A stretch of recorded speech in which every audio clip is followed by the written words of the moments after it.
Hey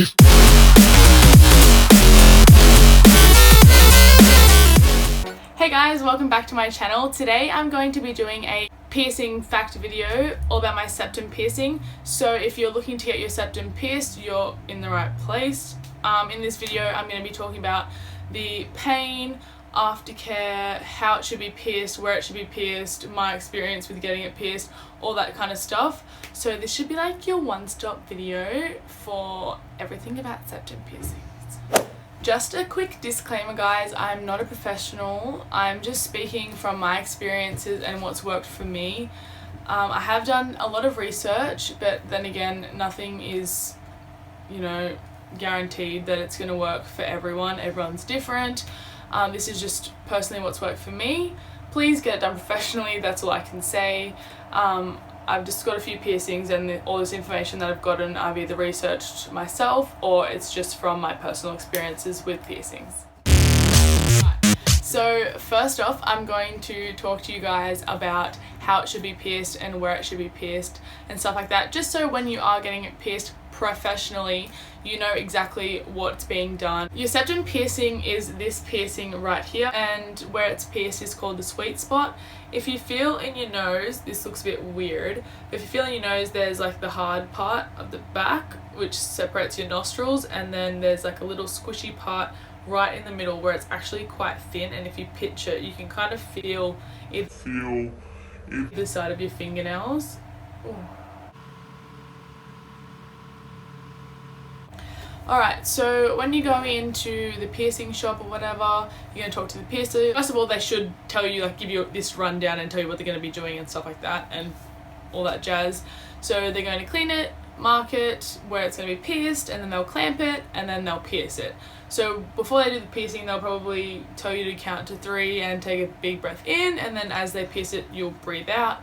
Some people tell you to wiggle your toes. This lady that did my rook, I think it's a rook, right here, she told me to wiggle my toes, and I was like, I've got a few piercings, I think I'll be fine, like, it's alright, it's okay, but maybe it was just procedure, whatever. But if you want to wiggle your toes, go ahead. Yeah, so then he or she will cut half the needle off, and then while it's still in your nose, and then they'll put the piercing in the end of it, kind of thread the needle out and the piercing in, and then they'll screw the ball on, and then they'll clean it, and then you're good to go. You've got your septum pierced or whatever other piercing you're getting pierced. I do recommend that you get it pierced with a needle and not a gun. A needle is just safer and it's cleaner. I know some people, like a lot of my friends, always want their piercings done with a gun. It's just, I think they want to do it because it's kind of quick and easy and you don't have to worry about them putting the piercing in or whatever. You just like boom and it's done, the piercing's in, and literally takes 2 seconds. It's really recommended to get it done with a needle.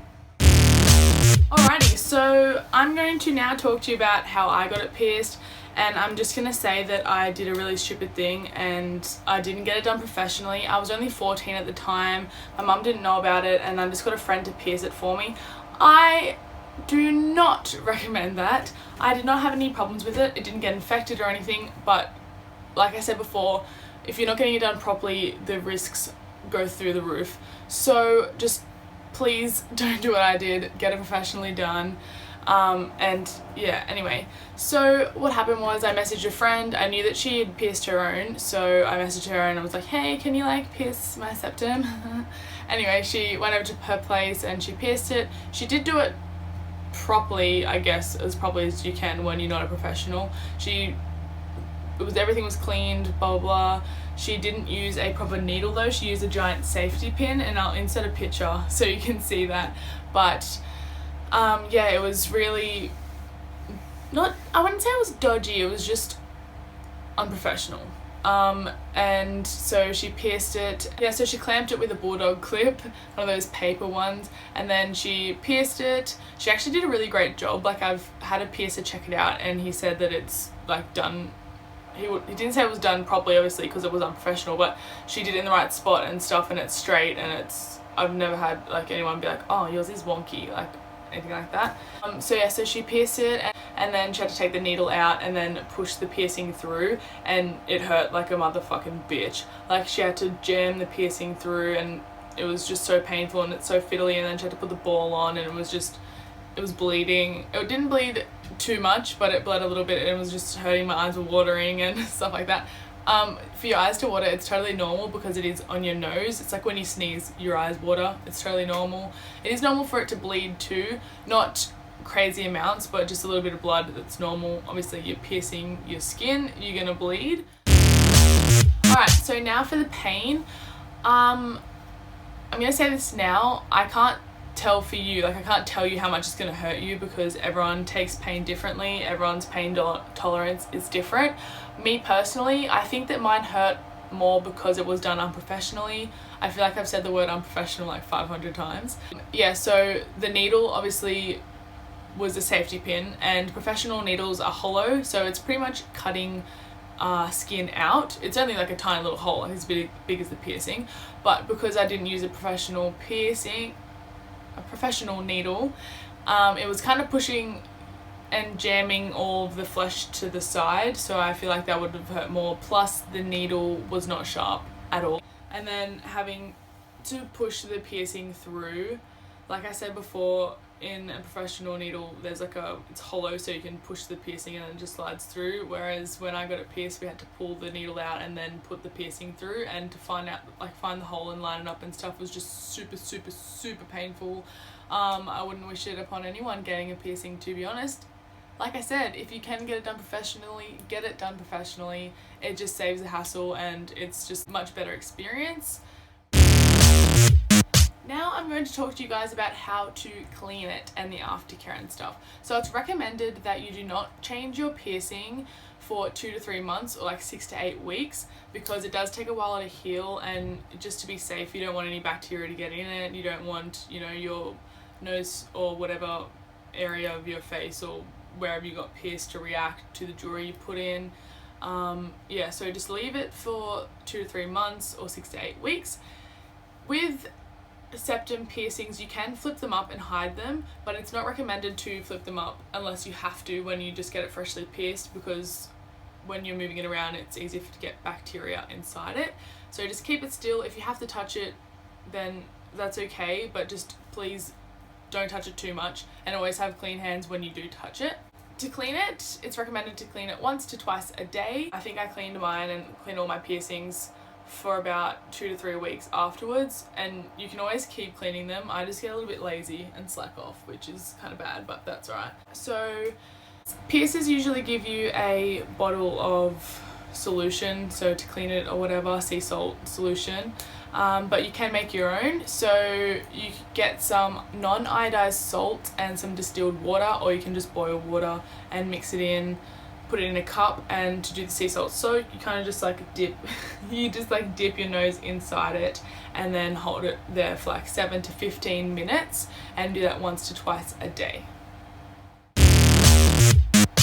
How to hide this piercing. One of the reasons why I got this piercing was because I knew I would be able to hide it from my mum. I was only 14, so I was only allowed ear piercings and stuff. So I did hide it from my mum for a year. I'm not sure if she knew that I had it, and she just made me think that I was clever and just didn't let me know, and I thought that I was getting away with it. I'm not sure, but yeah, you can hide it, and once you flip it up, you honestly cannot see it. You really can't see it unless someone's looking up your nose, which I doubt anyone would be doing that, and if they did, that'd be quite weird. So to hide it, you need to have a horseshoe piercing to flip it up. You can't flip it up with one of these unless you just want to take it out. That's the only way to hide it. But it's really good with jobs and stuff, because you can hide it and you don't need to take it out. It is so annoying having to take piercings out for work or school or whatever, because then you have to get it put it back in when you get home, and there's a chance of it closing up or whatever. I have 3 tips that kind of sum up this whole video. Do your research. Look at reviews from your piercer.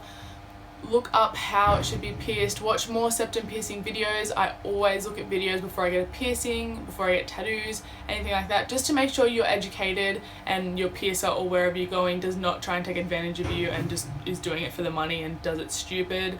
You know what I mean? Make sure they're doing it clean, make sure they're all sanitized, make sure they're wearing gloves, make sure they're wearing, doing needles. Research where it should be pierced, everything like that. Do your research. Number 2. get it done properly and professionally.